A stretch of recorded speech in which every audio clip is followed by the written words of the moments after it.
Elle s'est confiée à moi. Premier pas dans une collaboration de femme à femme. J'ignorais où aller, je voulais juste vraiment la rencontrer. Maïté, c'est un sourire, des dents parfaitement alignées, la douceur d'une voix grave, veloutée, sans accroc, posée, le genre de voix dont on entend l'écho infiniment. Féministe, elle a osé poser le terme dans un monde où tous les mots sont pris, repris, galvaudés, déformés. Elle le pose sans revendication, car c'est pour elle seulement l'expression d'une quête d'une plus vaste lumière pour le monde.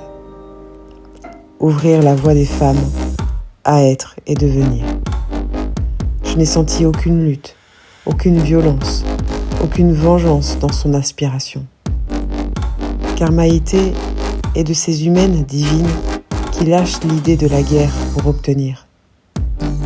Elle oriente celles qui s'en inspirent vers de nouveaux possibles, plus larges, plus grands, plus lumineux. Elle ne joue pas avec ce qu'elle déplore parfois observer. L'énergie qu'elle déploie se met au service de la pure création et honore sa singularité. Ambitieuse sans le crier, la femme que j'ai rencontrée est belle de sa pluralité. J'ai voulu creuser. On ne peut pas vouloir donner, œuvrer, contribuer depuis un endroit si paisible sans histoire à raconter. Merci Maïté pour ta vulnérabilité pudique.